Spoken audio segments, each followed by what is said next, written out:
మనకు ప్రవేశిస్తున్నామనడానికి వాటిపరంగా అపోజిట్ పౌలు తిమోతికి రాసినటువంటి పత్రిక 3వ అధ్యాయం 1 నుంచి 4 వరకు గమనించండి. అగ్నిలో అపాయకరమైన కాలంలో తెలియజేస్తుంది. ఏదనగా మనుషులు స్వాతంత్ర్యులు, ధనాధీశులు, ఎక్కువనాడు వారు, అహంకారులు, దోషకులు, తల్లిదండ్రులు అవిధేయులు, అనురాగ రైతులు, అతి ద్వేషులు, అపవాదులు, అచింద్రియులు, సజ్జనాదేశులు, ద్రోహులు, మూర్ఖులు, గర్వంతులు, దేవుని కంటే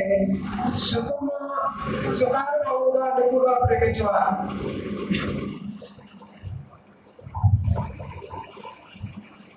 వంటి వాటిని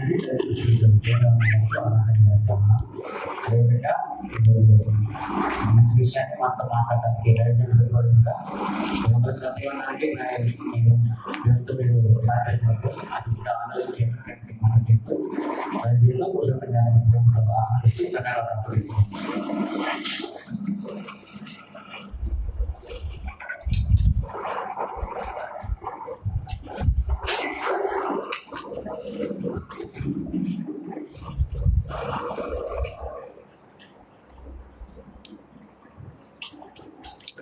మరొకసారి ప్రభువైన యేసుక్రీస్తు వారి నామములో చేర్చినటువంటి మీ అందరికి కూడా వందనములు సమర్పిస్తున్నామండి.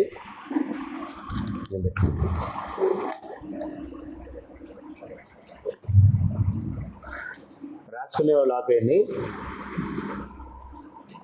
నాదొక స్మాల్ రిక్వెస్ట్, రాసేవాళ్ళు కొంచెం ముందు వచ్చి రాసుకోండి, లేదంటే అయిపోయాక రాసుకోండి. పాఠం చెప్పేటప్పుడు రాయటానికి ప్రయత్నం చేయకండి, ఎందుకంటే మీ కాన్సన్ట్రేషన్ దెబ్బతింది. మీరు బోర్డు వైపు ఉంటారు, నేను చెప్పే విషయాలు మీ లోపలికి ఏమీ వెళ్ళవు. జనరల్గా మనకున్నటువంటిది ఏంటంటే, ఒక వ్యక్తి చెప్పే విషయాన్ని ఎంతో శ్రద్ధగా వింటే కానీ ఒక 50%ని మనం క్యాచ్ చేయగలం. శ్రద్ధ లేకపోతే అందులో ఒక 20% కూడా మనం అర్థం చేసుకోలేము.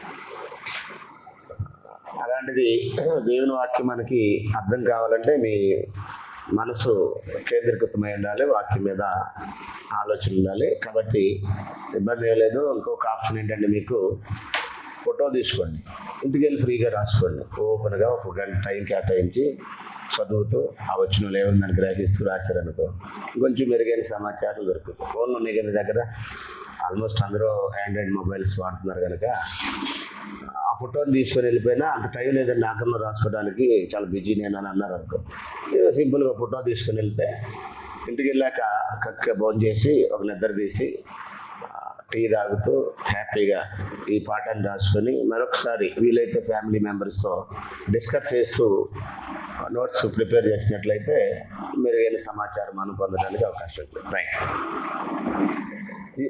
గత లాస్ట్ వీక్ వరకు మనం ఏం చేస్తామంటే, పెద్దలకి ఉండవలసిన లక్షణాలు. ఈ వారం నుంచి మనం ఏం చూస్తున్నామంటే, పెద్దలకి ఉండకూడని లక్షణాలు. ఇప్పటి వరకు మనం ఏం చూసాం, ఉండవలసిన లక్షణాలు చూసాం లాస్ట్ వీక్ వరకు, గత వారం వరకు. ఈ రోజు నుంచి మనం ఏం స్టడీ చేస్తున్నామంటే, పెద్దలకి ఉండవలసిన లక్షణాలు ఏంటి అనే విషయాన్ని ఆలోచన చేయబోతాం.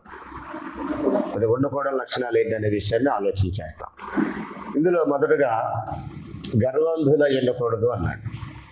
నేను లాస్ట్ టైం చెప్పినప్పుడు ఏంటంటే, పెద్దలకు మాత్రమే కాదు, కామన్ క్రిస్టియన్స్ కూడా పెద్దలకు ఉండే లక్షణాలు అవసరం. చాలామంది ఈ పనికి ముందుకు రాకపోవడం కారణం ఏంటంటే, ఆ పని యొక్క విలువని గుర్తించుకోవటం. సంఘంలో సభ్యులు కానీ స్వార్థికులు కానీ, నాకైతే మా పిల్లలు చిన్నప్పటి నుంచి నేను సంఘ పెద్ద అవ్వాలని కోరుకున్నాను. వాళ్ళు సహకరించి మా అబ్బాయి కూడా క్రిస్టియన్ సభ్యుడైతే నేను సంఘ పెద్ద అవ్వాలని నాకు స్ట్రాంగ్ డిజైర్ ఎప్పటి నుంచో, దాదాపు 15-20 సంవత్సరాల నుంచి. ఆ పని ఎందుకు కోరుకున్నానంటే, ఇట్స్ గుడ్ వర్క్ అన్నట్టు. మీరు తిమోతి మొదటి పత్రిక 3వ అధ్యాయంలో చదివినప్పుడు ఇంగ్లీష్ బైబిల్లో హీ డిజైర్ అయితే గుడ్ వర్క్ అన్నాడు. ఎల్డర్షిప్ అనేది గుడ్ వర్క్, మంచి పని. మంచి పనికి ఎవరైనా వెనకాన్ని వేస్తారా? వేయచ్చా? సరే, లోకంలో ఉన్న మనుషులు వేశారనుకోండి, క్రైస్తవులు క్రీస్తు సభ్యులు మంచి పనికి వెనకడుగు వేయచ్చా? క్రీస్తు ఉన్న దేనికి? మంచి పనులు చేయటానికి. భూమి మీద క్రీస్తు దేవుడు ఎందుకు ఏర్పాటు చేశాడు? చెడ్డ పనులు చేయడానికే? మంచి పనుల? మంచి పనులు చేయటానికి, చెడ్డ పనులు చేయడానికి కాదు. క్రీస్తు మంచి పనులు చేయడానికి. ఇప్పుడు ఎల్డర్షిప్ అనేది అంటే సంఘ పెద్దగా బాధ్యత వహించడం అనేది కూడా ఒక మంచి పని.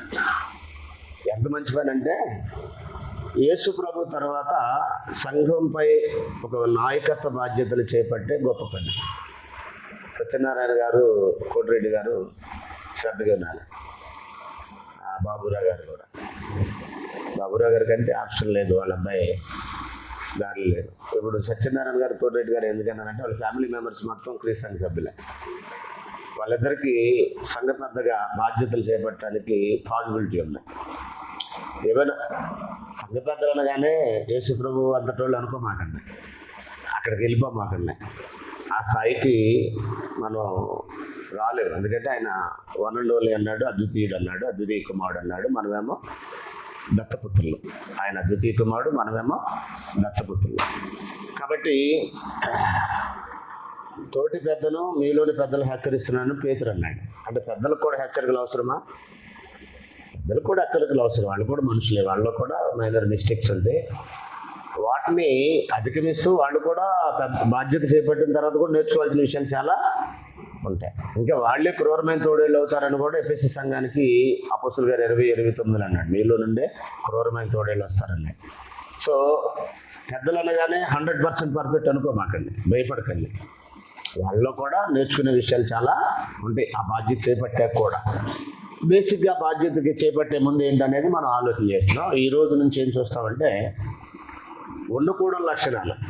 ఈ ఉండకూడనటువంటి లక్షణాలు పెద్దలకి ఉండకూడదా, లేకపోతే అందరికీ ఉండకూడదా అంటే అందరికీ ఉండకూడదు. జనరల్గా ఏంటంటే సంఘ సభ్యులైన వారికి, స్త్రీలకైనా పురుషులకైనా ఈ గర్వం అనేది, గర్వాంధుడు అనే ఈ పదము దేవుడు ఇష్టపడేది కాదు, దేవుడు అసహించుకునేది. జనరల్గా మనుషులకి దేని బట్టి వస్తుందంటే, సౌందర్యాన్ని బట్టి, ధనాన్ని బట్టి, నాలెడ్జ్ని బట్టి, ఇలా పలు రకాలైనటువంటి వారికి భౌతికంగా కలిగిన వాటిని బట్టి గర్విస్తూ ఉంటారు.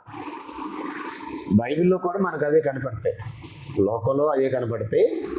ఈవెన్ బైబిల్లో కూడా మనకేం కనపడతాయి అంటే, వాళ్ళకి కలిగిన బాగా అందంగా ఉన్నారు అనుకో, దాన్ని బట్టి గర్విస్తుంటారు. బాగా డబ్బులు ఉన్నాయి అనుకో, వాటిని బట్టి గర్విస్తుంటారు.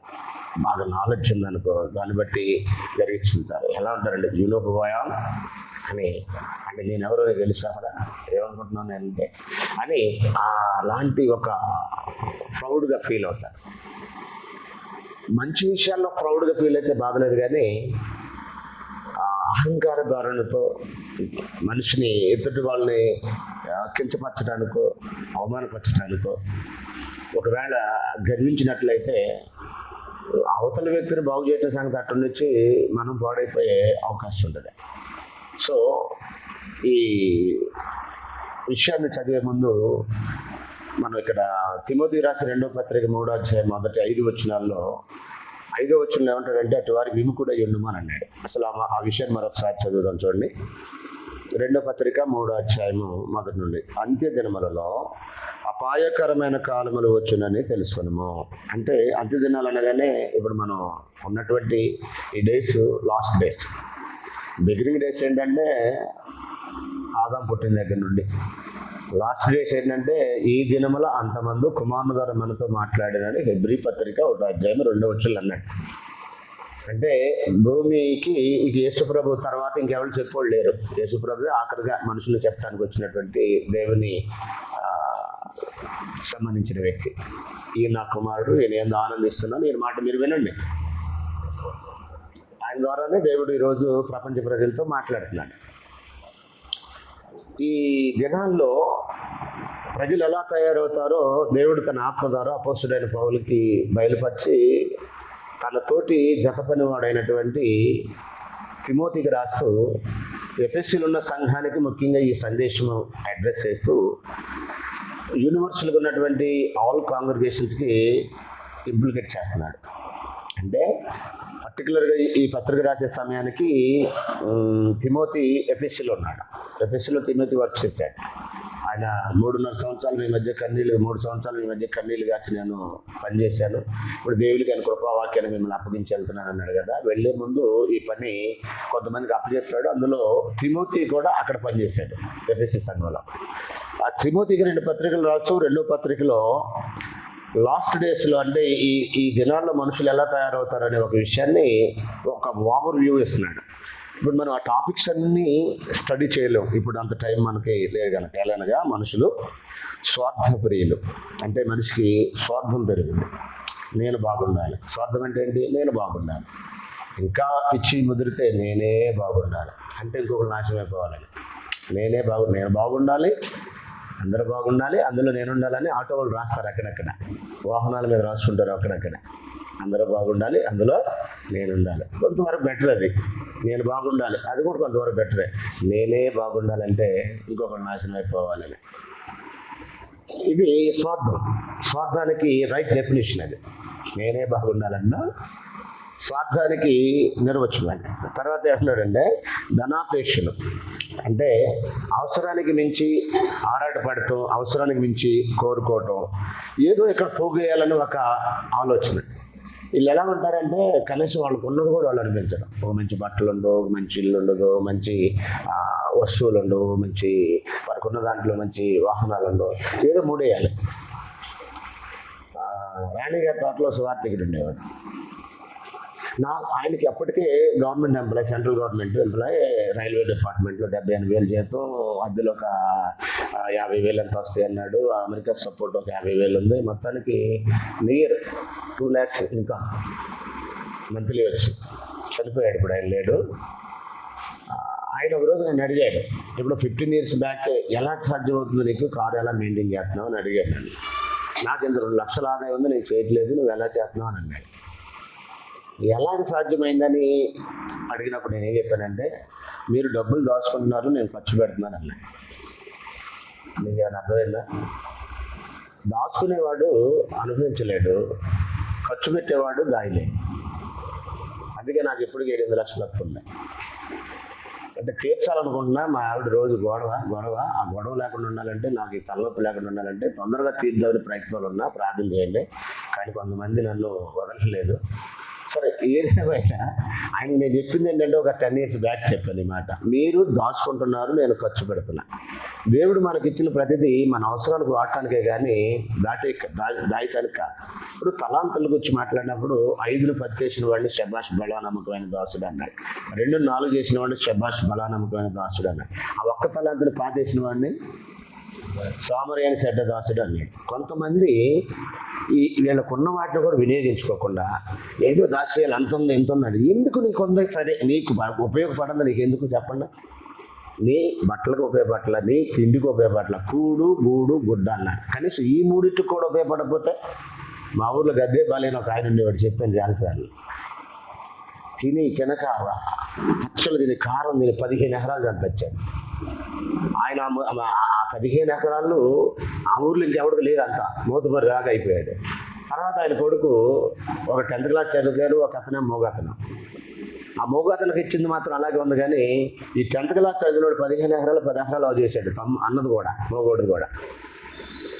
ఇప్పుడు ఆ మోగోడుకున్న 2-3 ఎకరాలు తప్ప ఆ గద్దే బాలయ్య అనే వ్యక్తి సంపాదించింది 1 ఎకరం కూడా లేదు. అంటే మనం పిసినార్తనంతో సంపాదిస్తే దాన్ని అవజేసేవాడు వెనకాల ఇంకొకటి పుడతాడు. గుర్తుపెట్టుకోండి. దాన్ని విచ్చలవిడిగా లెక్కలేనితనంగా ఖర్చు పెట్టేవాడు మరొకడు ఉంటాడు.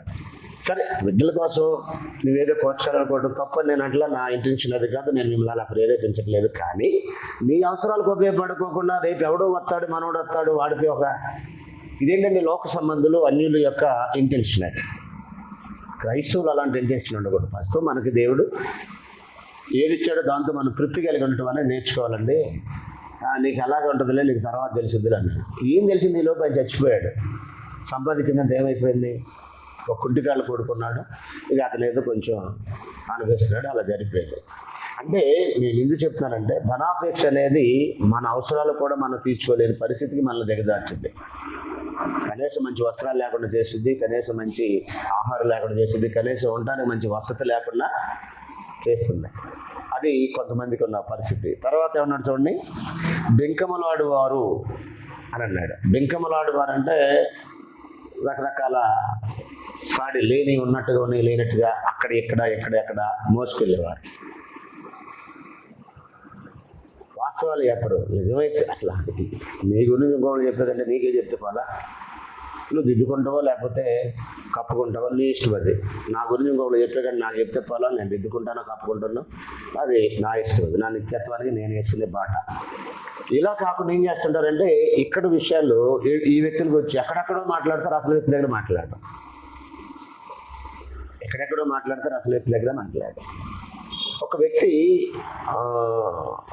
ఒక సువార్థికుడి గురించి మాట్లాడుతున్నాడు. ఆ సువార్థికుడు 3 స్థానిక సంఘాల్లో పనిచేసే సువార్థికుడు. అతను కలిసినప్పుడల్లా నాకు ఆ సువార్థికుడు మంచోడు కదా, ఆడు కదా, ఇలా కదా, అలా కదా, ఇలా కదా అంటాడు. ఈయన ఏంటని ఎంక్వైరీ చేసి నువ్వు ఎవరివి, ఎక్కడి నుంచి వచ్చావని అంటే ఇప్పుడు 15 years నుంచి బ్యాక్, ఇప్పుడు ఎక్కడ కొనసాగుతున్నావు అంటే ఎక్కడ కొనసాగలు మీ ఇంట్లో ఆరాధన చేసుకుంటున్నావు అన్నాడు. అంటే నీవు ఒక సంఘంలో సభ్యుడుగానే ఒక బాధ్యతగా నువ్వు ఎదగట్లేదు, నీకు ఆ పరిస్థితి లేదు. అలాంటిది ఒక 3 స్థానిక సంఘాల్లో పనిచేసే సువార్థికుడి దగ్గర లోపాలు నేను వచ్చినప్పుడు వాళ్ళు చెప్తాను, ఇంకెప్పుడు ఆ వ్యక్తిని గురించి నా దగ్గర చెప్పమాక, నీకు నిజాయితీ ఉంటే నీతి ఉంటే ఏ వ్యక్తి దగ్గర చెప్తున్నా ఆ వ్యక్తి దగ్గర మాట్లాడాలని చెప్పి. అంటే చాలామందికి ఇలాంటి బెంకమలాడేటటువంటి స్వభావం ఉంది. అది వాళ్ళకి ఉపయోగం లేదు, ఎవరికి ఉపయోగం లేదు, ఇంకా దానివల్ల నష్టం. మీకు అలాంటి అలవాటు ఉంటే మీకు ఉపయోగం లేదు, ఇంకెవరికి ఉపయోగం ఉండదు, కానీ మీకు ఇతరులకు కూడా అది నష్టమే. ఏదైనా విషయం ఉంటే స్ట్రైట్గా సూటిగా తేటగా వాళ్ళతో పంచుకోవటం మంచిది. అహంకారులు, దోషకులు, తల్లిదండ్రులకు అవిధేయులు, కృతజ్ఞత లేని వారు అని అన్నాడు. అంటే ఇలా తయారవుతారు. అది అతిథి ద్వేషులు. రాష్ట్ర వచనంలో ఏమంటాడు 4లో, ద్రోహులు, మూర్ఖులు, గర్వాంధులు, దేవుని కంటే సుఖానుభవం ఎక్కువగా ప్రేమించేవారు. అవన్నీ మనం ఇప్పుడు వివరించలేం, కానీ గర్వాంధులు అన్నాడు. వారిని మరొక భావంలో చెప్పాలంటే అహంకారం కూడా గర్వానికి ఒక సెంటెన్సే. సరే ఏమన్నాడంటే 5వ వచనంలో, ఇటు వారికి విముఖుడు అయి ఉండము అన్నాడు. ఇటు వారికి విముఖుడు అయి ఉండము అన్నాడు. వారికి చాలా దూరంగా ఉండాలన్నాడు. మన పాట ఏంటి? గర్వాంధులకు దూరముగా ఉండట, విముఖుడువై ఉన్నటువంటి దూరంగా ఉండట అని సాధారణ భాషలో రాస్తున్నాను. ఎందుకు వాళ్ళకి విముఖుడుగా ఉండాలి ఇలాంటి లక్షణాలు ఉన్న వారికి అని అంటే, వారికి మనం విముఖుడుగా ఉండకపోతే, దూరంగా ఉండకపోతే ఓ రోజుకి మనం కూడా పాడైపోయే అవకాశాలు ఉంటాయి. 6 నెలలు సహవాసం చేస్తే వీడు వాడు అవుతాడు అన్నాడు. ఇప్పుడు అలాంటి వ్యక్తులతో సహవాసం చేసేవాళ్ళు అలాగే తయారవుతున్నారు. మోసపోకుడి, దుష్ట సాంగత్యం, మంచి నడవడి చెరుపుని అన్నాడు. దుష్టుడని తెలిసిన తర్వాత అతనితో స్నేహం చేస్తున్నామంటే మన మంచి నడవడికి చెరిపోద్ది. అక్కడ ఏమన్నాడంటే మోసపోకండి, మంచివారు దుష్టులు బాగు చేస్తారు అలా. ఏమన్నాడు? ఇప్పుడు మంచి సహవాసం దుష్ట సహవాసాన్ని బాగు చేసిద్ది అన్నాడా? దుష్ట సహవాసం మంచివాడిని చెరిపేస్తుంది అన్నాడా? అంటే ఎఫెక్ట్ ఏది ఎక్కువ చెప్పుద్ది? దుష్ట సహవాసమే మంచి వాళ్ళు పాడు చేయడానికి ఎక్కువ పని చేస్తుంది. మంచివాడు చెడ్డవాడు బాగు చేయడానికి చాలా తక్కువగా, రేరుగా జరుగుతుంది. అది ఎక్కువగా జరిగేది ఏంటంటే చెడే మనిషి మీద ఎక్కువ ప్రభావం చూపుతుంది. కాబట్టి ఎవరైతే ఇలాంటి పరిస్థితులు ఉన్నారో వారికి దూరంగా ఉండాలన్నాడు. ఈ గర్వాంధులకు కూడా దూరంగా ఉండటం అనేది క్రైస్తవ జీవితానికి చాలా అవసరం. ముఖ్యంగా నాయకత్వ లక్షణాలు ఉన్న వాళ్ళకి ఈ గర్వం అనే ఈ ఆలోచన దూరంగా ఉండాలి. చదువుదాం మనం ఒకసారి. గర్వించుట అనే దానికి అర్థం ఏంటంటే టు బి ప్రౌడ్ అన్నాడు. దానికి అర్థం ఏంటంటే గర్వం అంటే ఏంటి? గ్రీకులో తుఫో అని అన్నాడు, దాన్ని ఇంగ్లీష్లో ప్రౌడ్ అన్నాడు. గ్రీకులోనే తుఫో అన్నాడు, ఇంగ్లీష్లోనే ప్రౌడ్ అన్నాడు. దాని అర్థం ఏంటంటే గర్వించుట, గర్వంతో పొంగుట, అహంకారంతో బ్రతుకుట, లేదంటే మూర్ఖముగా ప్రవర్తించుట అని తయారిచ్చినటువంటి డెఫినేషన్ అది. దానికి అర్థం ఏంటంటే టు బి ప్రౌడ్ అన్నాడు. బాయిడ్ విత్ ప్రైడ్ అన్నాడు. అంటే బాయిడ్ విత్ ప్రైడ్ అంటే గర్వంతో పొంగిపోవటం అన్నాడు. అహంకారంతో జీవించడం, అహంకారము అని అన్నాడు. అంటే ఈగో సెంట్రిక్ అన్నాడు. ఈగో సెంట్రిక్ అంటే అప్పుడప్పుడు అంటారు కదా ఈగో అని. అంటే అది ఒకలాంటి ప్రౌడ్గా ఫీల్ అయిపోయి ఎదుటి వాళ్ళని తృణీకరించేటటువంటి ఒక స్వభావం అహంకారం. మూర్ఖముగా ప్రవర్తించుట అన్నాడు. మూర్ఖంగా ప్రవర్తించడం బిహేవియర్ ఫూలిష్లీ అన్నాడు. బిహేవియర్ ఫూలిష్లీ అంటే మూర్ఖముగా ప్రవర్తించటం. ఇప్పుడు ఇలాంటి సెంటెన్స్ గ్రంథంలో మనకు చాలా కనపడతాయి వ్యక్తుల్లో.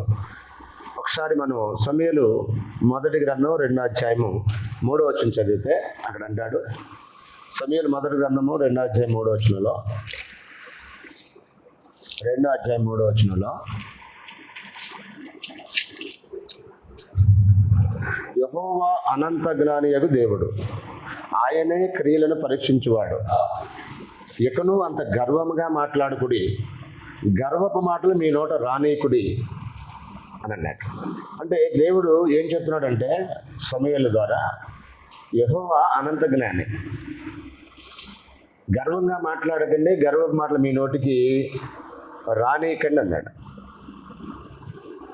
ఇకను అంత గర్వముగా మాట్లాడుకుడి, గర్వపు మాటలు మీ నోటికి రానీయకుడి అని అన్నాడు. అంటే దేవుడు దీన్ని ఇష్టపడలేదని అర్థం. ఇప్పుడు దేవుడు దేన్నైతే ఇష్టపడలేదో దాన్ని మనం కూడా ఇష్టపడకూడదు. దేవుడు దేన్నైతే ఇష్టపడతాడో మనం కూడా దాన్ని ఇష్టపడాలి. అదే దేవుని స్వభావంలోనికి మార్పు చెందటం. అదే రూపాంతరపు జీవితానికి చిహ్నాలు. దేవుడు అసహించుకుంటున్నా నేను ఆనందిస్తాను అనేది రూపాంతర జీవితానికి చిహ్నం కాదు, అది మూర్ఖత్వపు జీవితానికి చిహ్నం. అంటే ఒకసారి 15వ అధ్యాయంలోకి వచ్చేయండి. దాంట్లో మీరు అక్కడ రాసుకోండి, నేను అక్కడ రాయలేదు. 22 నుంచి చదువుదాం. ఇక్కడ ఒక వ్యక్తిని ఎగ్జాంపుల్గా మనం చూడొచ్చు, ఈ మూర్ఖత్వానికి నిదర్శనంగా కనపడే వ్యక్తి. 22 నుంచి చదువుతున్నాను. అందుకు సమూయేలు తాను సెలవిచ్చినట్లు ఒకడు గైకొనుట వలన యెహోవా సంతోషించినట్లు ఒకడు దహన బలులు అర్పించడం వలన ఆయన సంతోషించిన ఆలోచించము. బలులు అర్పించడం కంటే ఆజ్ఞను గైకొనుటయు, పొట్టేళ్లకు అర్పించడం కంటే మాట వినుటయు శ్రేష్టము. తిరుగుబాటు చేయుట సోది చెప్పుడైన పాపంతో సమానము. మూర్ఖత నగపరచుట మాయా విగ్రహమును గృహదేవతను పూజించడంతో సమానము. యెహోవా ఆజ్ఞను నీవు విసర్జించిదివి గనక నీవు రాజుగా ఉండకుండా ఆయన నిన్ను విసర్జించిననగా. ఇది ఇజ్రాయేలీల యొక్క మొదటి రాజు గురించినటువంటి వృత్తాంతం. అతని పేరు సౌలు. ప్రారంభంలో బాగున్నాడు, మంచి ఒడ్డు పడుకున్నటువంటి అందగాడు, మంచి ఫిజిక్ ఉన్నటువంటి వ్యక్తి. ఇశ్రాయేల్ అందరికంటే కూడా ఆ భుజాల కంటే హైట్ పర్సనాలిటీ వ్యక్తి అతను. అతనికి ఒకరోజు డౌట్ వచ్చింది, నేనేంటి రాజునేంటారు అన్నాడు. నా గోత్రం బెన్యామీను గోత్రం, అందులో నా ఇంటి వారు చాలా స్వల్పమైన వారు, నేనేంటి రాజునేంటి, సమూయేలు గారు ఏంటి హాస్యం చేస్తున్నారా నాతో అని అన్నాడు. సమూయేలు నువ్వే రాజు అన్నప్పుడు. అలాంటి వాడు రాజు అయిన తర్వాత అతను గర్వించాడు. ఎలా ప్రవర్తించాడు? మూర్ఖంగా ప్రవర్తించాడు. పైగా ఏమన్నాడంటే, ఇది నా కొరకు కాదు నీ దేవుడి కొరకు అంటున్నాడు. జనరల్గా ఒక విషయం జాగ్రత్తగా ఆలోచన చేయండి. అక్కడ 15వ అధ్యాయం మొదటి నుంచి మీరు చదివితే దేవుడు అమాలేకీయులని నిర్మూలన చేయమని ఒక బాధ్యత అప్పగించాడు. ఈయన ఏం చేశాడంటే మంచి మంచి గొర్రెలు ఎద్దులు తీసుకొచ్చాడు. నువ్వు చెప్పింది ఏంటి, నువ్వు చేసింది ఏంటని దేవుడు సమూయేలు గారి ద్వారా ప్రశ్నించాడు. నువ్వు చెప్పింది చేశానే అని అన్నాడు. మరి ఆ ఎడ్ల యొక్క రంకులు ఏంటి, ఆ గొర్రెల యొక్క అరుపులు ఏంటంటే, అవా నా కోసం కాదు నీ దేవుడైన యెహోవా కోసమే అవి తెచ్చానన్నాడు. నువ్వు మాట్లాడే పని లేదు, నీ చాప్టర్ క్లోజు, నిన్ను రాజుగా దేవుడు తీసేశాడు, ఆపేయకన్నాడు సమూయేలు గారు. ఏం జరిగింది అక్కడ అంటే మూర్ఖత్వాన్ని అగుపరచాడు అన్నాడు. 23 వచ్చింది చూడండి. తిరుగుబాటు చేయటం అన్నాడు. ఏం చేశాడు ఆయన? తిరుగుబాటు చేశాడు. సోది చెప్పుడైన పాపంతో సమానం అన్నాడు. ఎలాంటి పాపం అది? సోది చెప్పుడైన పాపం. మూర్ఖత నగపరచుట మాయా విగ్రహమును బహుదేవతను పూజించడంతో సమానం అన్నాడు. అంటే తిరుగుబాటు చేశాడు, మూర్ఖత్వాన్ని అగపరిచాడు అని అంటున్నాడు. ఈయనేమనుకుంటున్నాడు? నేను దేవుని కొరకే కదా చేసింది అనుకుంటున్నాడు. అంటే ఇక్కడ ఒక విషయం గమనించండి. దేవుని కొరకు చేస్తున్నాననే భ్రమలో అహంకార ధోరణితో మూర్ఖత్వాన్ని ప్రదర్శించే భక్తులు కూడా ఉంటారు అని సౌలు మనకి గట్టిగా చెబుతున్నాడు. సౌలు జీవితం మనకి గట్టిగా బోధిస్తుంది.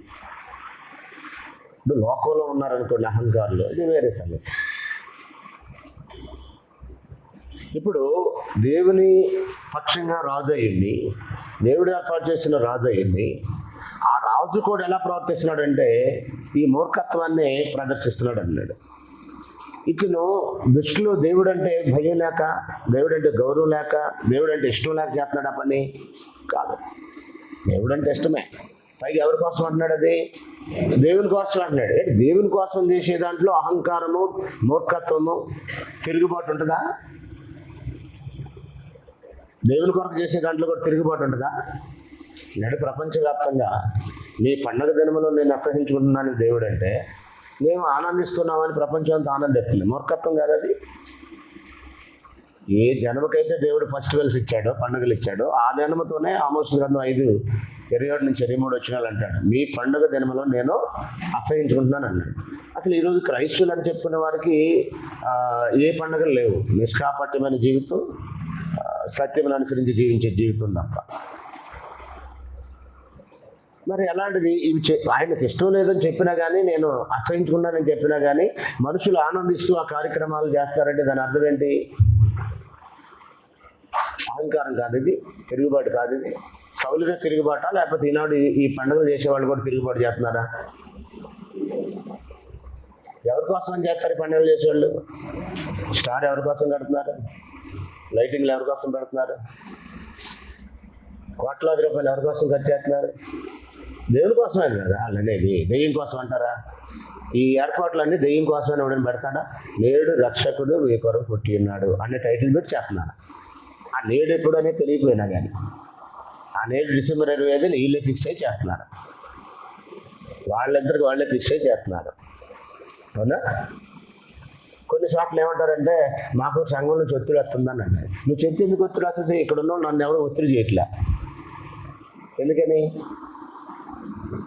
నాకు తెలిసి ఇప్పుడు నేను ఒకవేళ చేద్దామని ఇప్పుడన్నా మీరు వదిలేని సువార్థికుడిగా మేము ఇంకో సువార్థికుడు తీసుకుంటే పండుగ చేసే వాళ్ళతో కలిసిపోండి, మీరు నమస్కారం మీకు అని చెప్తారని నా విశ్వాసం. మరి ఏమంటారు? పర్లేదులే, మన సువార్థికుడు ఓకే అన్నారు కదా, మనం కూడా చేసేద్దాం. డిసెంబర్ 25 గ్రాండ్ క్రిస్మస్ చేద్దాం, అవసరమైతే సెమీ క్రిస్మస్ కూడా చేద్దాం అంటారా? వాళ్ళు కొత్తగా వచ్చిన వాళ్ళు ఎవరైనా అంటారేమో కానీ వాక్యం వేరైన సంఘ సభ్యులు ఎవరు అలా అనరు. ఎందుకంటే అది తిరుగుబాటు. అలా తెలియట్లే పాపం తిరుగుబాటు చేస్తున్నాను. సౌలుకి తెలుసా తిరుగుబాటు చేస్తున్నానని? దేవుని కోసం అంటున్నాడు. అక్కడ చూడండి ఒకసారి 17వ వచనం 20వ వచనం. అందుకు సౌలు, ఆ మాట అనవద్దు, నేను యెహోవా మాట విని యెహోవాను పంపిన మార్గమున పోయి అమాలేకుల రాజైన అగగును తీసుకుని వచ్చింది, కానీ అమాలేకులు నిర్మూలన చేసింది. అయితే గిల్గాలులో నీ దేవుడైన యెహోవాకు బలి అర్పించుటకై జనులు చెప్తామలాగా గొర్రెల్లోనూ ఎడ్లలోనూ ముఖ్యమైన వాటిని తీసుకుని వచ్చినని సమూయేలుతో చెప్పాను. అందుకు సమూయేలు తాను సెలవిచ్చిన ఆజ్ఞ ఒకడు గైకొనుట వలన సంతోషించినట్లు ఒకడు దహన బలులు అర్పించడం వల్ల ఆయన సంతోషించిన అన్నాడు. అంటే ఏంటి ఇక్కడ మేజర్గా తీసుకోవాల్సిన పాయింట్ ఏంటి? ఆజ్ఞాపించింది అమలు చేస్తున్నామా లేదా అనేది చూడాలి, కానీ ఆయనకి నేను ఏమి అర్పిస్తున్నాను ఏమి ఇస్తున్నాను అనేది కాదు కదా. కోటిరెడ్డి గారు అర్థమవుతుందా? ఇప్పుడు పండుగలు చేసేవాళ్ళు ఆయనకేదో చేతనం అనే కదా వీళ్ళ ఫీలింగ్, ఆయన కోసమేనే కదా వీళ్ళ యొక్క భావన ఏంటి? ఆఖరికి దౌర్భాగ్యకరమైనటువంటి అర్ధనగ్నంగా ఆడపిల్లలతో డ్యాన్సులు వేసేవాడు కూడా యేసుప్రభు మీద ప్రేమతోనే ఈ కార్యక్రమం అంతా చేస్తున్నాం అని పాటలు పాడి మరీ చేస్తాడు. అందులో ఒకప్పుడు తెలియని వయసులో నేను కూడా ఒక భాగస్వామిని. నాటకాలు వేస్తారు, డిసెంబర్ 25 జనవరి 1 నాటకాలు వేస్తారు. ఇప్పుడు కూడా కొన్ని ప్రాంతాల్లో మల్లెటూరులు వేస్తున్నారు. ఆడపిల్లలు తీసుకెళ్ళి అర్ధనగ్నంగా చేతులు కట్టి డ్యాన్సులు వేసి ఆగి తందనాలు ఆడి దానికి లక్షలాది రూపాయలు ఖర్చు చేసి ఇవన్నీ చేస్తున్నారు. ఏమంటారు తెలుసా? యువకుల మీది పూనితి మీ ఉత్సాహముతో భూమిపై వెలసిన నీపై మమకారముతో మొదలిడితిమి ఈ నాటక కళా తేజమము బ్రోవర శ్రీ యేసురాజ జయ యేసురాజ. అంటే ఆయన కూడా కళా తేజ్ అంట. ఆయన మీద మమకారంతో యువకులు పూనుకున్నారంటే ఈ కళ ప్రదర్శించడానికి. ఎంత దరిద్రం అండి! అసహ్యం వేసింది. ఎంత అసహ్యమైన జీవితంలో ఉన్నాను గతంలో నేను అనిపించింది నాకు. అంటే నేను కూడా ఒక 4-5 డ్రామాలు వేసాను ఆ సిచ్యువేషన్లో. ఈ పాట నా చేతే పాడించాడు అప్పట్లో. అంటే ఈ పాట అయిపోయిన తర్వాత తెర ఓపెన్ చేస్తారు. అంటే డ్రామాకు ముందు పాట అనమాట ఇది. ప్రార్థనా గీతం అంటారు. దీనికి పేరేంటి? ప్రేయర్ సాంగ్ అండి. అంటే అంటే ఆయన సహాయం కోరుతూ ఈ దరిద్రానికి ఆయన సహాయం కావాలంట. ఈ దరిద్రం అంతా ఆయన మీద ప్రేమతోనే చేస్తున్నాం అంట. వినటానికి చాలా అసహ్యం ఉంది. ఇప్పుడు యువకుల మీద పూనీతిని ఉత్సాహంతో భూమిపై వెలసిన నీపై మమకారంతోనంటే ఆయన మీద మమకారంతో చేస్తున్నారంటే ఇదంతా.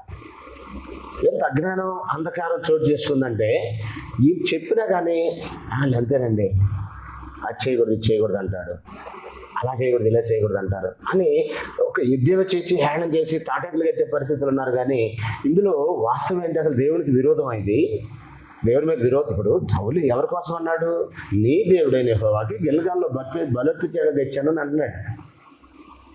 దాన్ని ఏమంటున్నాడు, తిరుగుబాటు మూర్ఖత్వం అంటున్నాడు దేవుడు. మనకు తెలియకుండానే మూర్ఖత్వంలో మనకు తెలియకుండానే తిరుగుబాటు చేస్తున్నాం దేవుని మీద. మనం ఏమనుకుంటామంటే ఆయన కోసమే చేస్తున్నాం అనుకుంటాం. ఎంత భ్రమ ఇది. సాతాను యొక్క ట్రిక్ ఏంటంటే నిన్ను భక్తి ముసుగులో భ్రష్టత్వంలో నడిపిస్తుంటాడు. అది వాడి సైకలాజికల్ ట్రీట్మెంట్. అపవాది యొక్క సైకలాజికల్ ట్రీట్మెంట్ ఏంటంటే నువ్వు మహాభక్తురాలివి అన్నట్టుగా నేను భ్రమపరుస్తూ భ్రష్టత్వంలోకి నేను లాక్కెళ్తుంటాడు. ఎప్పుడు అంటే నీకు ఈ బైబిల్ మీద కనీస జ్ఞానం లేనప్పుడు, నువ్వు చేసే పనికి బైబిల్లో ఆధారం ఉందో లేదో కనీసం తెలుసుకోకుండానే నాకు నచ్చింది నేను చేస్తాననే ఒక ఆలోచనతో ఎప్పుడైతే ఉన్నావో అలాంటి ఒక మోటివేట్లోకి వెళ్ళిపోవటం జరిగింది. మరొక విషయం చూడండి, 2వ పత్రికలో మనం చదివినటువంటి విషయాన్ని 2వ విషయం చూద్దాం. పాయింట్ నెంబర్ 1లో గర్వం అంటే ఏంటో చూస్తాం. 2వది ధనవంతులు గర్విష్ఠులుగా మారే ప్రమాదం ఉంది అన్నాడు. అయితే అందరూ కాదు, మారే ప్రమాదం ఉందని నేను ఎందుకన్నానంటే ధనవంతులందరూ గర్విష్ఠులని కాదు. అబ్రహాం గర్విష్ఠుడు కాదు, చాలా నీతిగా బ్రతికాడు అన్నాడు. ఆదికాండం 18-19 చదివితే అక్కడ అబ్రహాం గురించి అతను నీతిగా బ్రతకడమే కాకుండా తన ఇంటి వారిని కూడా నీతిగా బ్రతికించేటట్టుగా ఆజ్ఞాపించే భక్తుడు అబ్రహాం.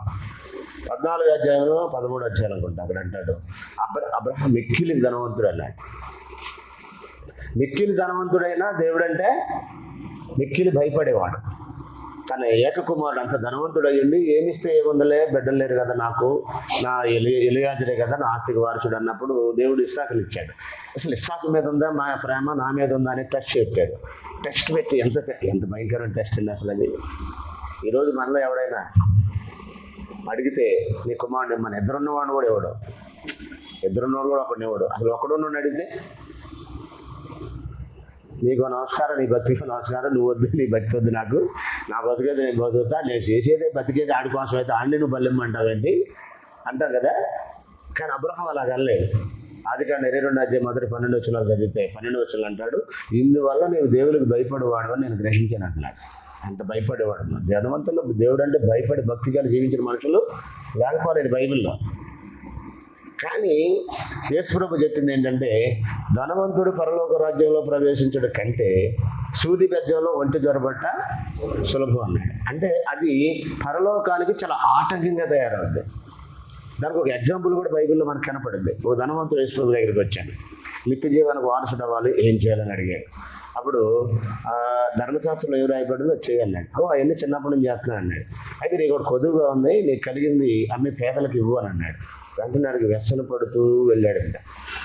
అంటే ధనవంతుడు నిత్య జీవం అయినా పోతే పోయింది, కానీ నాకున్న ధనం మాత్రం పోవడానికి నేను ఇంకొకటి ఇవ్వడానికి, నా డబ్బుల్లో ₹1 ఇంకొకటి ఇవ్వడానికి వీల్లేదు, నాకు నిత్య జీవం లేకపోయినా పర్లేదు అన్నాడు. ప్రశ్న మాత్రం మంచి ప్రశ్న ఇస్తాడు, నిత్య జీవానికి వారసుడు అవ్వాలంటే ఏం చేయాలని. అంటే దేనికంటే దేన్ని ఎక్కువ చేశాడు, ధనాన్ని హైక్ చేశాడు, నిత్య జీవాన్ని తగ్గించేశాడు. ఒకడు లోకమంతా సంపాదించుకుని ప్రాణం పోగొట్టుకుంటే ఏంటి ప్రయోజనం అన్నాడు.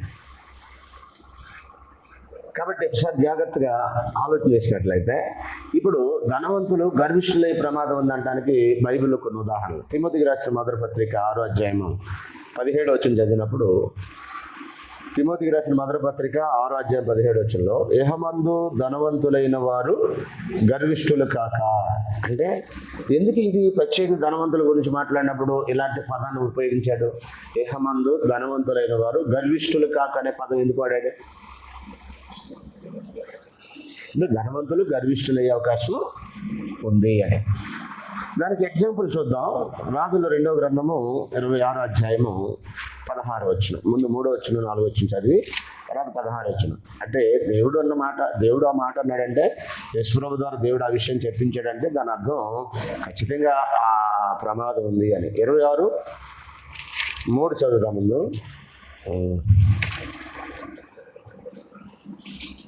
దినవృత్తాంతాలు 2వ గ్రంథం. సారీ, నేను తప్పు చెప్పాను. దినవృత్తాంతాలు 2వ గ్రంథం. అక్కడ కూడా అది రాశారా?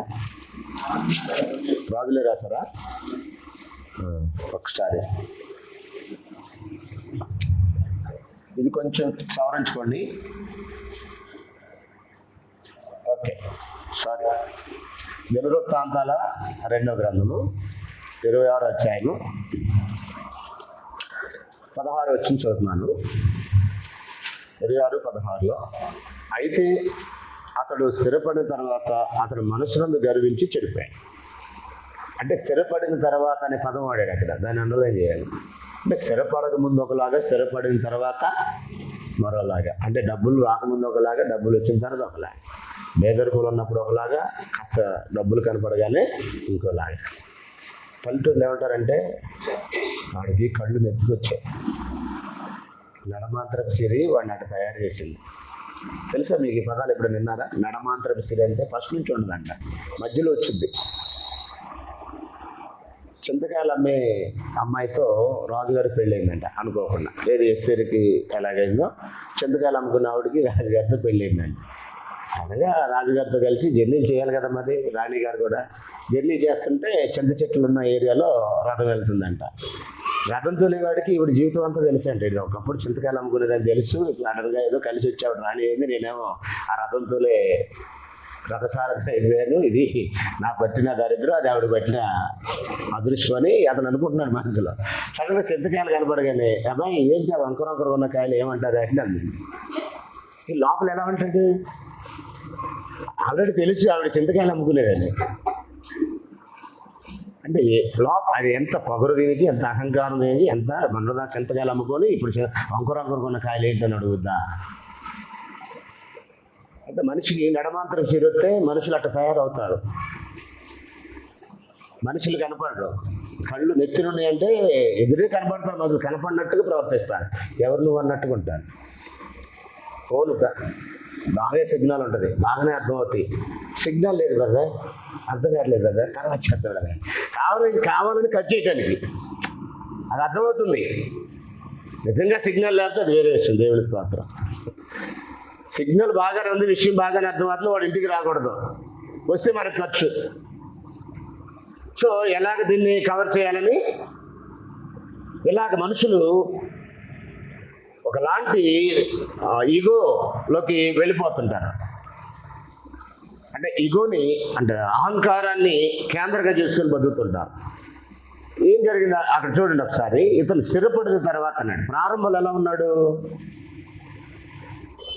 26వ అధ్యాయము 3వ వచనం. ఉజ్జియా ఏలన ఆరంభించినప్పుడు 16 ఏళ్ల వాడై యెరూషలేములో 52 సంవత్సరాలు ఏలును. అతని తల్లి వగేరా అన్నాడు. 4వ వచనం. అతడు తన తండ్రి అమధ్యచర్యంతుల ప్రకారం యెహోవా దృష్టికి యథార్థంగా ప్రవర్తించండి. 4వ వచనం చూసారా? ప్రారంభంలో ఎలా ఉన్నాడు? స్థిరపడక ముందు ఎలాగున్నాడు? యథార్థంగా ఉన్నాడు. స్థిరపడిన తర్వాత ఎలాగైపోయాడు? మనసునందు గర్వించి చెడిపోయాడు. ఇది ఎక్కడో కొద్ది మందికి మాత్రమే, ఏ స్థితిలో ఉన్నా కానీ గర్వం లేకుండా సాధారణంగా అలా వెళ్ళిపోతూ ఉంటారు. ఇంకోటి కూడా అంటారు, అన్నీ ఉన్న ఇస్తారు అణిగి మనకి ఉంటుంది, ఏమీ లేని ఇస్తారు ఎగిరెగిరి పడుద్ది అని. అంటే ఈ మానసిక వైకల్యాన్ని ప్రదర్శించినప్పుడు, ఈ వైకల్యం సరిగ్గా లేనప్పుడు అతను ఒక అహంకారము, ఒకలాంటి ధోరణి, నా వెనక జీవితం ఏంటి, నా పరిస్థితి ఏంటి, నేను ఎక్కడి నుంచి వచ్చాను, ఏ నేపథ్యం నుంచి వచ్చాను, నా యొక్క ఎకనామికల్ స్టాటస్ ఏంటి, నా ఎడ్యుకేషనల్ స్టేటస్ ఏంటి, నా ఫ్యామిలీ కల్చర్ ఏంటి, నేను ఎలాంటి పరిస్థితులు ఉన్నాను, ఈరోజు ఈ పరిస్థితికి రావడానికి మూలకారకుడు ఎవరు, అది ప్రభువైన యేసుక్రీస్తే కదా అనే సంగతి కూడా మర్చిపోయి ఆఖరికి ఆ యేసు ప్రభు సంఘానికే నష్టం చేసే పరిస్థితి కూడా వెళ్ళిపోతారు స్థిరపడిన తర్వాత మనుషులు. ఉజ్జియా ఎలాగైతే ఇప్పుడు నేను బాగున్నాను, నాకు అన్నీ ఉన్నాయి, నేను ఇప్పుడు లక్షాధ్ గారు, నేను ఇప్పుడు కోడేశ్వరినా, నేను డబుల్ బెడ్రూమ్ ఫ్లాట్, నాకు 50 లక్షల ఫ్లాట్ ఉంది, ఎవడైనా నా మాట వినాలి, నా మాట చల్లాలి, నేను చెప్పిందే జరగాలి అనే దగ్గరికి వచ్చేసి ఆఖరికి ఏమైపోతారంటే ఈ స్థితికి కారణం యేసు ప్రభు పరిచయం అవడమే కదా. నాకు చాలామంది ఇలాంటి వాళ్ళకి తగిలారు. వాళ్ళు నాకు పరిచయం అయినప్పుడు అప్పుల్లో ఉన్నారు. దేవుని దయ వల్ల కాలక్రమంలో బిడ్డలు మంచిగా చదువుకున్నారు, స్థిరపడ్డారు, మంచి ఉద్యోగాలు చేస్తున్నారు, నాకు డబ్బులు వచ్చినాయి. డబ్బులతో పాటు అహంకారం కూడా అలా పెరుగుతుంది. నేను డైరెక్ట్గా ఎవరో చెప్పాను ఒక వ్యక్తికి, ఇప్పుడు ఏంటి నీ దగ్గర డబ్బులు ఉన్నాయని నువ్వు చెప్పింది జరగాల సంఘంలో అన్నాను. అంటే ఆ స్టేజ్ అలా పెరిగిపోతున్న కొద్ది ఆర్థికంగా పెరిగిపోతుంది, అహంకారం కూడా అలాగా పెరిగిపోతుంది. ఇచ్చిన దేవుడు మర్చిపోతున్నారు. నాకు ఉద్యోగం రావడానికి, నాకు జ్ఞానం రావడానికి, నాకు ఆరోగ్యంగా ఉండడానికి, నాకు ఉన్నటువంటి సమస్యలు పరిష్కారం అవడానికి అన్నిటికీ మూలము సెంటర్ పాయింట్ యేసు ప్రభు, లేకపోతే సెంటర్ పాయింట్ దేవుడు కదా. నేను చాలా అదృష్టవంతుణ్ణి. ఓ తమ్ముడికి బాగున్నప్పుడు భార్య నాకు అక్కర్లేదని వదిలేసింది. పోయిన వారం మనం మాట్లాడి ఈ వారం అతను లేడు. నిన్న చనిపోయాడు. అతను అందరూ ఉండి ఒక అనాథగా చనిపోయాడు. పలకరించే దిక్కులేక చనిపోయాడు. ఒక మాటలు చెప్పాలంటే ఎంత అనుభవించాడో నాకు తెలియదు, ఎంత క్షోభ అనిపించాడో తెలియదు. కానీ మధ్యాహ్నం ఆయన చెల్లి ఫోన్ చేస్తే, అన్న చిన్నాను ఫోన్ చేయట్లేదు, ఏంటి నాకు అర్థం కావట్లేదు, ఫోన్ ఎత్తట్లేదు అని నాకు ఫోన్ చేస్తే, నేను ఎక్కడో అప్పటికే ఆల్రెడీ తేలూరు దగ్గరికి వెళ్ళాం. తమ్ముడు గోపికి ఫోన్ చేసి, అన్న ఒకసారి వెళ్ళి చూడు, ఏంటి పరిస్థితి, ఫోన్ తీయట్లేదంట, ఎలా ఉన్నాడు ఒకసారి వెళ్ళి అంటే, ఆయన వచ్చి చూస్తే చచ్చిపోయాడు. భార్య, 3 బిడ్డలు, 3 తోడబుట్టిన ఆడబిడ్డలు ఉన్నారు. 10 రోజుల క్రితం నాకు ఫోన్ ఏంటి తెలుసు అన్న, నాకు ఏ దిక్కు లేదు, నన్ను వదిలేశారు, నేను అక్కలు రావద్దు అంటున్నారు, నాకు కొద్దిగా ఆశ్చర్యం కల్పించును అంటే. గతంలో ఒకసారి 10 రోజులు ఇక్కడ ఉన్నాడు అతను, పెరాలసిస్ వచ్చినప్పుడు. ఆ దృష్టితో అడిగాడు, కన్నీళ్ళు పెట్టి ఏడ్చాడు. నా పరిస్థితి అది కాదు, నేను చాలా అదృష్టవంతండి. నాకేదైనా చిన్నది జరిగితే విలువెల్లాడిపోయే సంఘ సభ్యులు ఉన్నారు, విలువెల్లాడిపోయే కుటుంబ సభ్యులు ఉన్నారు. అన్నిటికంటే ముఖ్యంగా నాకు అన్ని విషయాల బ్యాక్ బోన్ నా భార్య ఉంది, పిల్లలు ఉన్నారు. వాళ్ళు ఏదో చేస్తారని నాకైతే ఫుల్ కాన్ఫిడెన్స్ ఉంది. కానీ ఆ బిడ్డ పరిస్థితి అది కాదు. మనం ఇలాంటివన్నీ పొందడానికి కారణం ఆయనే కదా. మన ఫ్యామిలీ మెంబర్స్ కూడా అలాగనుకుంటే, నా భార్య కూడా అలాగనుకుంటే నా పరిస్థితి ఏంటి? నాకే అలాంటి పరిస్థితి వచ్చింది, నా పిల్లలు కూడా అలాగ అనుకుంటే నా పరిస్థితి ఏంటి? మన పిల్లలు అలాగ లేరు కదా. దాన్ని బట్టి మనం చాలా సంతోషించాలి కదా. ఇప్పుడు అసలు కారుకుడైనటువంటి ఆయన్ని పక్కన పెట్టేసి, ఆయన సంఘాన్ని పక్కన పెట్టేసి తీర్మానాలు చేసే దగ్గరికి ఉద్యోగాలాగా మనుషులు చేరుకొని పోతున్నారు. చాలా ప్రమాదం అది. ముఖ్యంగా సంఘంలో నాయకులకి ఇలాంటి లక్షణాలు ఉండకూడదు. మనం ఏ స్థితిలో ఉన్నా అన్నిటి కారణం ఆయనే. జ్ఞానం ఇచ్చిన ఆయనే, ఆరోగ్యం ఇచ్చిన ఆయనే, ఐశ్వర్యం ఇచ్చిన ఆయనే, అందం ఇచ్చిన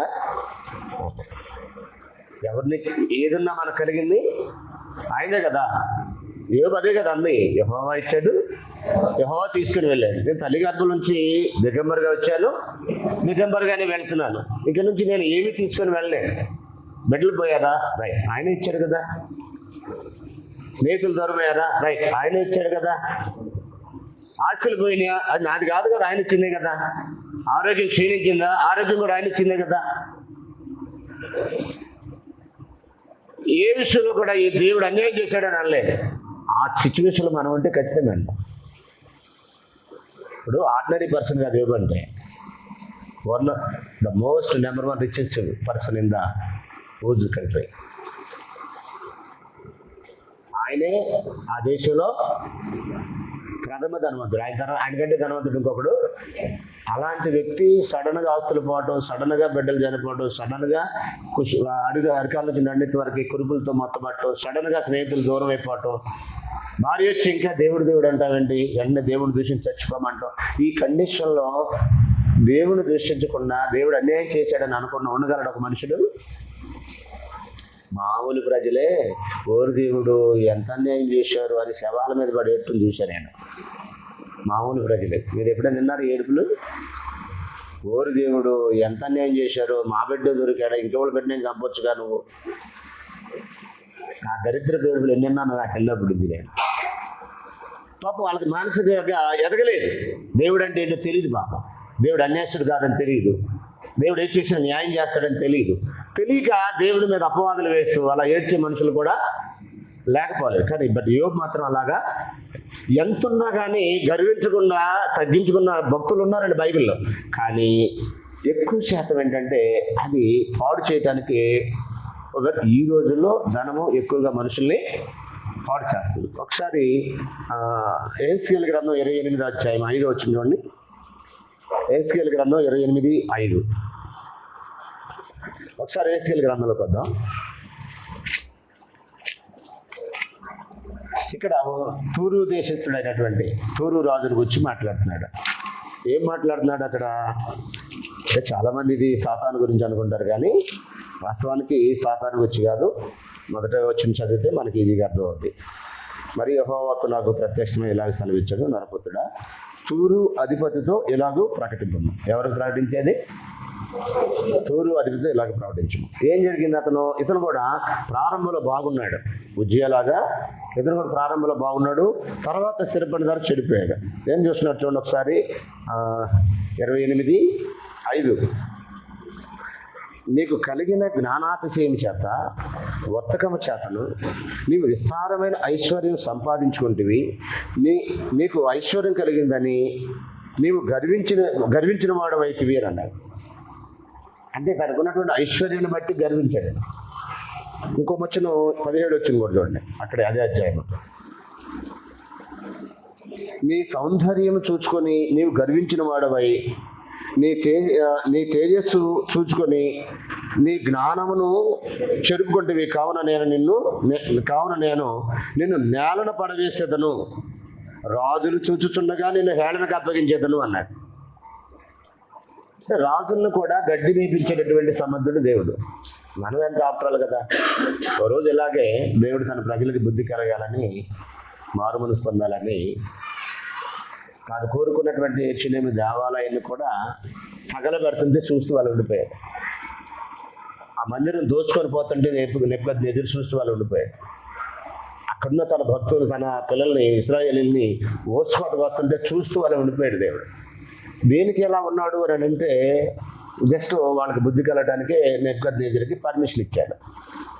కాలక్రమంలో నెబుకద్నెజరుకి మనసునందు గర్వించి ఇదంతా నా బలాతిశయం కదా, నా శక్తి సామర్థ్యం కదా అనుకున్నాడు.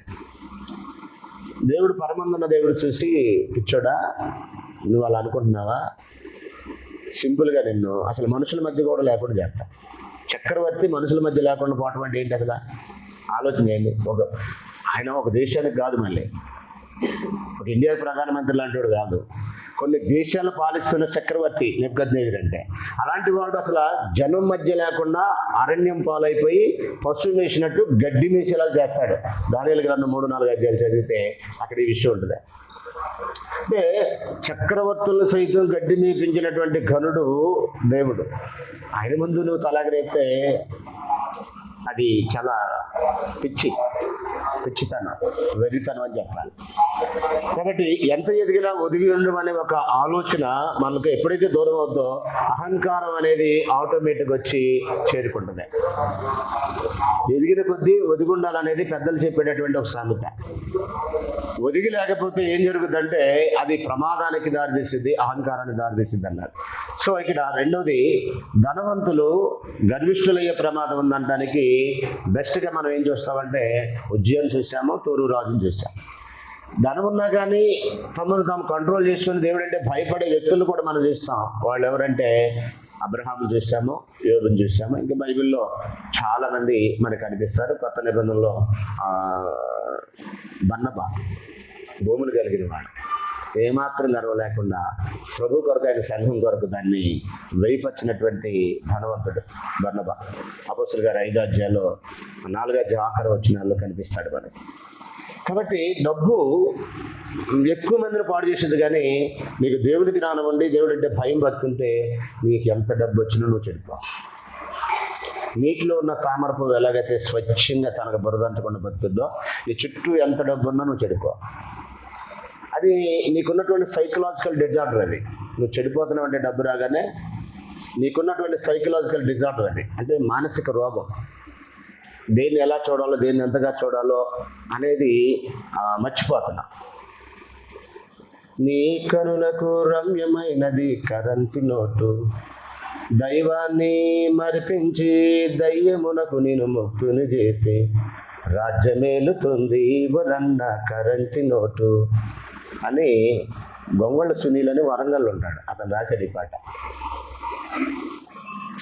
అంటే ప్రపంచాన్ని ఏలేది కరెన్సీ నోటు అని రాస్తున్నాడు. నిజమే, ఆయన ఎరిగిన దాంట్లోనే కాకుండా మనం కూడా ఏం కనపడుతుందంటే ఈ డబ్బు ఉన్నవాడే రాజ్యం వెళ్తున్నాడు అనేది మన కళ్ళ ముందు కనపడేది. ఇప్పుడు కమ్యూనిస్టులు ఉన్నారు, ఇక్కడ బాబురావు గారు అని ఎప్పుడు ప్రజల కోసం పోరాడతారు, ఒక్కసారి కూడా ఎమ్మెల్యే వల్ల ఎప్పుడు ప్రజల్లోనే ఉంటారు. సిపిఎం పార్టీ తరఫున తిరుగుతుంటాడు. ఎన్నో పాత స్కూటర్ మీద కనపడ్డాడు ఒకరోజు. నమస్తే అన్నానండి, ఎవరు తమ్ముడు మీరండి? నేను పలా స్టార్ట్అన్నానండి. చాలా చక్కగా పిలిచి ఇద్దరు కలిసి కాఫీ తాగారు. నేనే ఇచ్చే డబ్బులు. నేను ఎత్తా తమ్ముడు, నేను ఎత్తా తమ్ముడు. వద్దన్నా, మీరు ప్రజల్లో కొంచెం తిరుగుతున్నారు, ప్రజల కోసం సమస్యల కోసం పోరాడుతున్నారు అని చెప్పాను. మీలాగా అర్థం చేసుకున్న వాళ్ళు చాలా తక్కువనండి. ఇప్పుడు 3 సార్లు పోటీ చేసి ఒకసారి కూడా గెలవాల. అంటే ఇప్పుడు ఎమ్మెల్యేలు అయిన వాళ్ళందరూ కనీసం నియోజకవర్గానికి వచ్చి 50 కోట్ల నుంచి 100 కోట్ల పైగా ఖర్చు పెట్టిన వాళ్ళే ప్రతి నియోజకవర్గంలో కూడా. అంటే రాజ్యం వెళుతుంది కరెన్సీ నోట్ అనేది నిజమే అనిపించింది ఒకసారి. ఇక్కడ మనం క్రైస్తవులుగా దాన్ని ఎలా చూడాలంటే ఒక పేపర్ నోటుగానే చూడాలి. మన అవసరాలు తెచ్చడానికి, మన తోటి వారి అవసరాలు తెచ్చడానికి, సంఘం యొక్క అవసరాలు తెచ్చడానికి, దాని క్షేమాభివృద్ధి కొరకు ఉపయోగపడాలని ఆ తలంపుతో ఉండాలి తప్ప దాని మీద ఓవర్ అట్రాక్షన్ లేకపోతే ఓవర్ ఎమోషన్ దాని మీద పెంచుకున్నట్లయితే అది మనల్ని ఖచ్చితంగా పాడు చేసింది, వాల్యూస్ లేకుండా చేసింది. ఫ్యామిలీ వాల్యూస్ ఉండు, మోరల్ వాల్యూస్ ఉండు, కామన్ వాల్యూస్ ఉండు, లీగల్ వాల్యూస్ ఉండు, ఇంటర్నల్ వాల్యూస్ ఉండు. అంటే నిత్యత్వ విలువలు ఉండవు, సామాజిక విలువలు ఉండవు. ఏ విలువ లేకోకుండా ఫ్యామిలీ విలువ, కుటుంబ విలువలు ఉండవు. ఏ విలువ లేకుండా అలాగా మనిషిని అహంకార ధోరణిలోనికి నడిపించేస్తుంది. సో మనం దానికి దూరం ఉండటం చాలా మంచిది. లాస్ట్గా విషయం ఏంటంటే నాశనంకు ముందు గర్వం నడుస్తుంది అన్నాడు. సామెతల గ్రంథం 16:18 చదివితే, సామెతల గ్రంథం 16:18 నాశనానికి ముందు ఏం నడుస్తుందంటే గర్వం నడుస్తుంది అన్నాడు. అంటే మనకి గర్వం వచ్చిందంటే ఖచ్చితంగా నాశనం అయిపోతాం అని అర్థం. అది సింటమ్స్ అనమాట. చచ్చిపోక ముందు రోగం ఎలా సింటమ్స్ కనపడింది, నీరసంగా ప్రారంభమై రోగంగా మారి రోగం ముదిరితే చచ్చిపోతారు కదా, అలాంటిది అనమాట. ఏంటి అలా ఉన్నావు, నల్లగా ఉన్నావేంటి? ఏం లేదండి అంటాడు. కానీ లోపల ఏదో ఉంది సమస్య, ఏం లేదండి అంటాడు. అంటే లోపల ఉన్న సమస్యని లైట్గా స్టార్ట్ అయిందని. ఇప్పుడు నాశనం అయిపోయే వ్యక్తికి కూడా ఈ గర్వం అనేది అలా లైట్గా స్టార్ట్ అవుద్ది. ఎర్లీ స్టేజ్లో ఉండగానే దాన్ని అంతమొందించాలి, లేకపోతే అది మనల్ని అంతమొందించింది. ఈ గర్వం అనేది ఎర్లీ స్టేజ్లో ఉన్నప్పుడే దాన్ని సమాధి కట్టాలి. ఒకసారి చూడండి 16:18 సామెతలు 16:18 నాశనమునకు ముందు గర్వం నడుచును, పడిపోటకు ముందు అహంకారమైన మనసు నడుచును. గర్విష్ఠులతో దోపుడు సొమ్ము పుంజుకున్నట్టు కంటే దీన మనసు కలిగి దీనులతో పొత్తు చేయటం మేలన్నాడు. అంటే నాశనానికి ముందు గర్వం నడుచుద్ది అన్నాడు, పడిపోవటానికి ముందు అహంకార మనసు ఏర్పడుద్ది అన్నాడు. ఒక మనిషి పడిపోవటానికి ముందు, అంటే విశ్వాస జీవితం నుంచి తొలగిపోవటానికి ముందు గర్వం, అహంకారం అనేది చోటు చేసుకున్నప్పుడు ఏంటంటే తిన్నని మార్గం నుండి తొలగిపోయి వంకర మార్గంలో ప్రయాణం చేస్తారు. ఇంకేమనుకుంటారు తెలుసా? అదే తిన్నని మార్గం అంటారు. సౌలు అదేగా చెప్పింది. తిన్నని మార్గం ఏంటి? ఆయన ఏం చెప్పాడు అది చేయటం. ఈయన ఏం చేశాడు? ఈయన ఏమనుకున్నాడు అది చేశాడు. ఎవరి కోసం అన్నాడు? దేవుని కోసం అంటున్నాడు. నేడు క్రిస్మస్ చేసే వాళ్ళందరూ ఎవరి కోసం అంటారు? తిన్నని మార్గంలో ఉన్నారా? వంకర మార్గంలో చేస్తున్నారా? ఆయన చెప్పిందా లేకపోతే వీళ్ళు అనుకున్నదా? వీళ్ళు అనుకున్నదే కదా. సో ఇక్కడ ఏమన్నాడంటే నాశనానికి ముందు గర్వం నడుచును అన్నాడు. అదే సామెతల గ్రంథంలో 29:23 చూడండి ఒకసారి. 29:23 ఎవని గర్వము వానిని తగ్గించును, ఎవని గర్వము వానిని తగ్గించును, వినయ మనస్కుడు ఘనత నందును అన్నాడు. అంటే గర్వం నిన్ను ప్రజల మధ్య తగ్గించుద్దా లేక నిన్ను ప్రజల మధ్య హెచ్చించుద్దా? అక్కడక్కడ అంటారు, ఏం చూసుకున్నా గర్వం నీకు? విన్నారు ఎప్పుడైనా మాట? ఏం చూసుకున్నంత గర్వం నీకు? నీకు కలిగింది ఏది కూడా నీది కాదు. నేను పుట్టించి పోషించి సంరక్షిస్తున్న దేవుడు ఒక ఆయన ఉన్నాడు, ఆయనదే. ఆయన్ని మర్చి ఒకవేళ ఆలోచన చేస్తే పడిపోతా, చెడిపోతా. ఇక్కడే ఉన్నాడు 23, తగ్గించబడతా, తగ్గిపోతా. ఎవరి గర్వం వాడిని తగ్గించునన్నాడు. ఇర్మియా గ్రంథంలో 49:16 ఒకసారి చూడండి. ఇర్మియా గ్రంథం 49:16 ఒకసారి చదువుదాం. 49:16 చదువుతున్నాం చూడండి.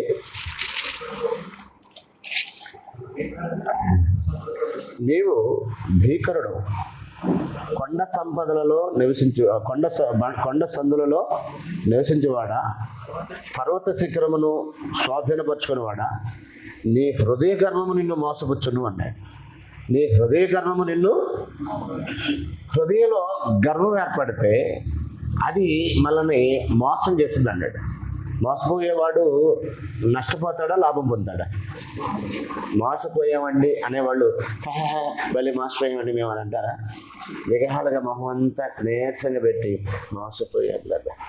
మా బ్రదర్ ఒక ఆయన ఉన్నాడు, వాళ్ళు మళ్ళీ మోసం చేశారు అని నాకు కూడా సరిగ్గా వినపడినట్టు చెప్తాడు. అలా ఆవిడ గురించి. ఆవిడకి కొంచెం మానసికంగా ఉంటుంది. ఇక నేను వాకింగ్ చేస్తున్నట్టు అక్కడ నుంచొని గొడ్డలోడు తీసుకొచ్చి గొడ్డలతో నరుగుతాను ఇల్లు అంటది. చెయ్యదు పాప. మా మానసిక రోగం ఆమెను చూసినప్పుడు అలా గంటను చూస్తే అన్నకు 2 చేతులు ఎత్తి నమస్కారం పెడతాయన్న. ఆయన పేరు కోట భాస్కర్ గారు. మేముండగానే అక్కడ ఒకసారి ఇదిగో పురుషోత్తం గారు ఉన్నారని ఆగుతున్నా, నరుగుతా నిన్ను అంటది భర్తను పట్టుకొని. చేయదు, పిచ్చిది పాప. పక్క పిలిచి తమ్ముడు వాళ్ళు మోసం చేశారు తమ్ముడు అని అంటాడు. ఇలాగా నాకు కూడా వినపడినట్టు చెప్తుంటాడు. అంటే ఆవిడకి ఇలాంటి మానసిక వైకల్యం ఉందన్న సంగతి చెప్పకుండా ఈయన వెళ్ళి పాప ఈయన డిగ్రీ చదివాడు, 2 సంవత్సరాలు బైబిల్ ట్రైనింగ్ అయ్యాడు, అక్కడ సేవ చేస్తున్నాడు ఎప్పటి నుంచో. ఆ పరిస్థితి బిడ్డ కూడా వచ్చింది పాపం.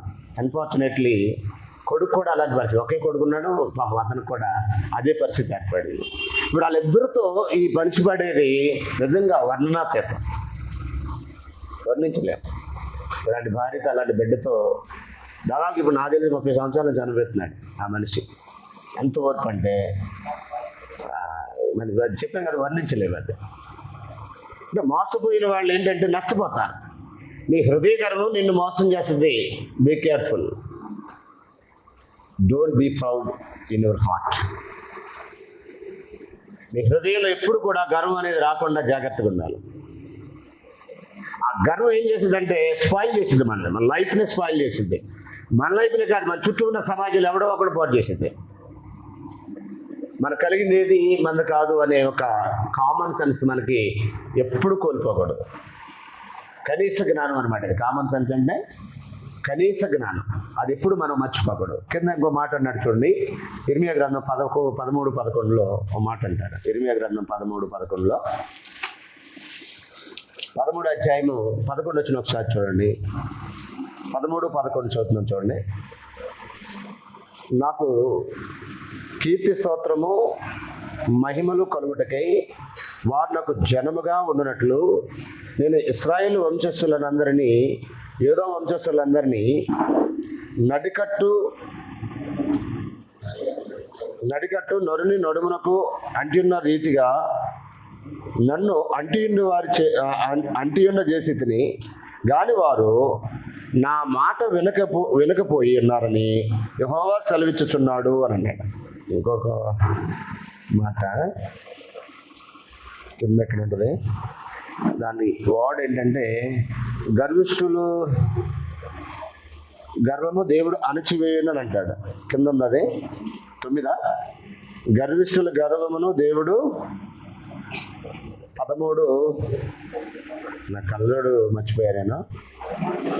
13:9. ఓకే.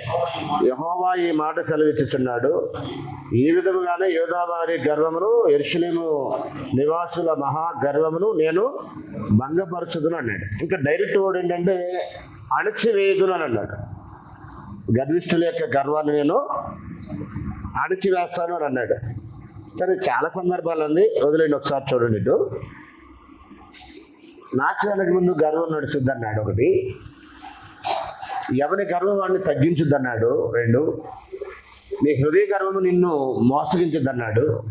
దేవుడు గర్వాంధులను అణిచివేస్తాడు అనేది లాస్ట్కి మన దాంట్లో చూసేది. ముగింపులో నెహెమ్యా గ్రంథం 9వ అధ్యాయము ఒకసారి రండి. 9 అని రాసుకోండి. ఎక్కడది? రైట్. చూడండి ఒకసారి. నెహెమ్యా గ్రంథము 9వ అధ్యాయము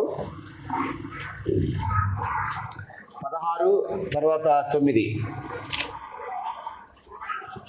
9వ అధ్యాయం 16 వచ్చింది చూడండి ఒకసారి. అయితే వారును వారి పితరులను గర్వించి లోబడనల్లక ఆజ్ఞలకు సెవియొగ్గకపోయింది. 29వ వచనంలో కూడా అంటాడు అక్కడే, వారు లోబడనరు. అంటే ఏం చెప్తున్నాడంటే గర్విష్ఠులు దేవుని ఆజ్ఞలకు లోబడరు. నాకు గర్వం ఉందనుకో, నేను దేవుని ఆజ్ఞకు లోబడినా, దేవుడు ఏదని చెప్పని నేను అనుకున్న జరగాలని. అవునా, దేవుడు అలా చెప్పాడా, నేనే మార్చుకుంటా అనేవాడు మెత్తన హృదయం కలిగిన వాడు. హృదయ గర్వంతో ఉప్పొంగే వ్యక్తులు ఎలా ఉంటారంటే, దేవుడు ఏదని చెప్పని నాకు నచ్చింది నేను చేస్తాను. నేను ఒక వ్యక్తికి 10 సార్లు చెప్పాను. సంఘం కూడా నన్ను అపార్థం చేసుకొని, ఏంటి ఇప్పుడు అయినాక డబ్బులు ఉందని ఆయన అన్నిసార్లు బతులాడతారా, అన్నిసార్లు వెళ్తారా, అదే మామూలు వ్యక్తికి అయితే అన్నిసార్లు వెళ్తారా మీరని నన్ను నిలదీసిన వ్యక్తులు కూడా ఉన్నారు. ఒక మామూలు వ్యక్తికి అయితే మీరు అన్నిసార్లు వెళ్తారా, అని చేస్తారా, ఏంటి ఇప్పుడు ఆయన గురించి అంతా అని మాట్లాడిన వాళ్ళు కూడా ఉన్నారు. నేనేంటంటే మామూలు వ్యక్తిగానే అలాగే చేస్తాను,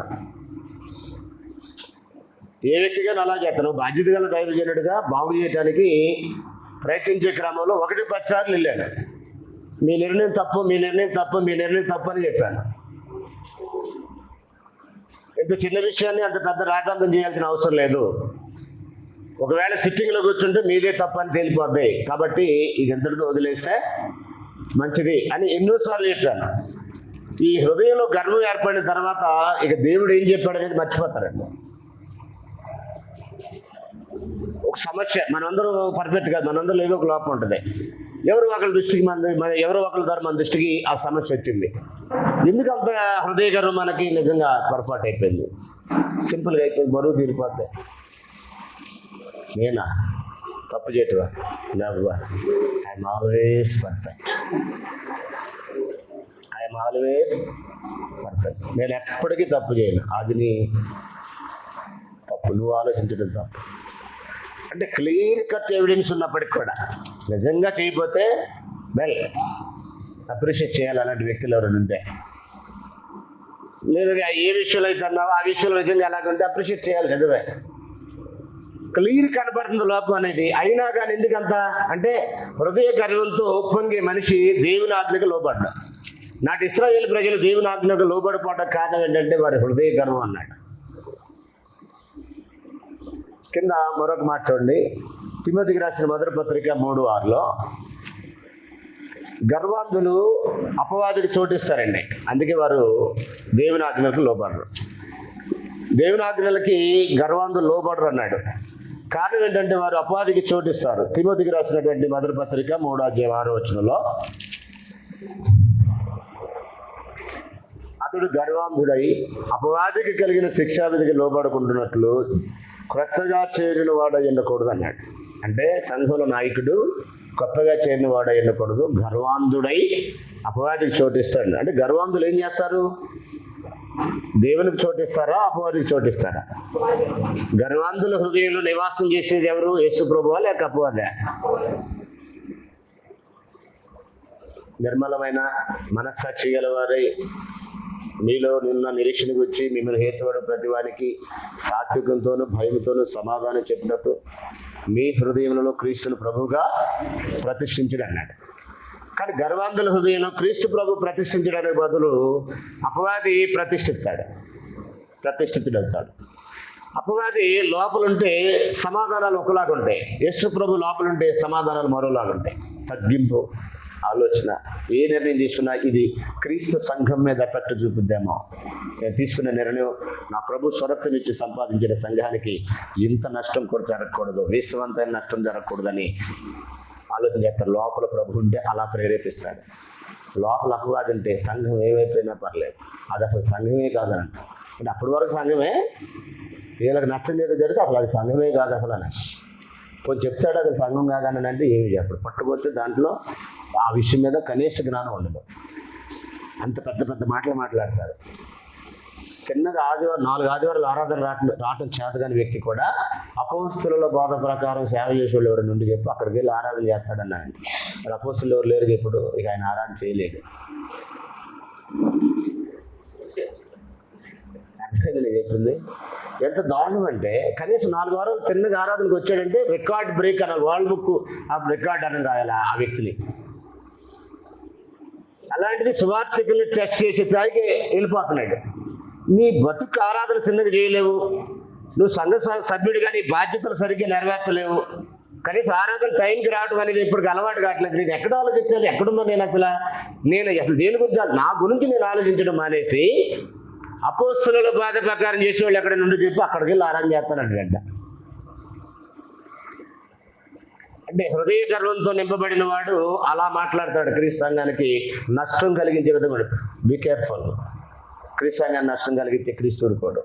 ఓ రోజు ఇలాగే సభలు సంఘం మీద పడి చీల్చి చెండాడుతున్నాడు, జుట్టులు పట్టుకుని ఈడ్చిపోతున్నాడు, సరసాలు వేచేస్తున్నాడు.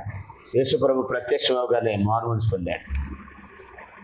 యేసు ఆయన సంఘానికి నష్టం జరిగించే వారిని వదలడు. దేవుని ఆలయాన్ని పాడు చేస్తే వదలడు. దేవుడి ఆలయాన్ని ఎవరు పాడు చేసిన వాడిని దేవుడు పాడు చేస్తాడు అన్నాడు. కింద ఇంకో మాట చూడండి, అక్కడ తిమోతికి రాసిన మొదటి పత్రిక 6:4 ఏమన్నాడు చూడండి ఒకసారి. వాడేమీ ఎరగగా తర్కములను గూర్చి వాగ్వాదములు గూర్చి వ్యర్థముగా ప్రయాసపడుతూ గర్వాంధుడగును అన్నాడు. ఎవడైనా మన ప్రభు యేసుక్రీస్తు యొక్క హితవాక్యములను దైవభక్తికి అనుగుణ్యమైన బోధను అంగీకరింపని వాడు గర్వాంధుడు అయిపోతాడు. ఈ బోధను అంగీకరింపని వాడు ఏం చేస్తాడంటే యేసు బోధని గర్వాంధుడు అయిపోతాడు అన్నాడు.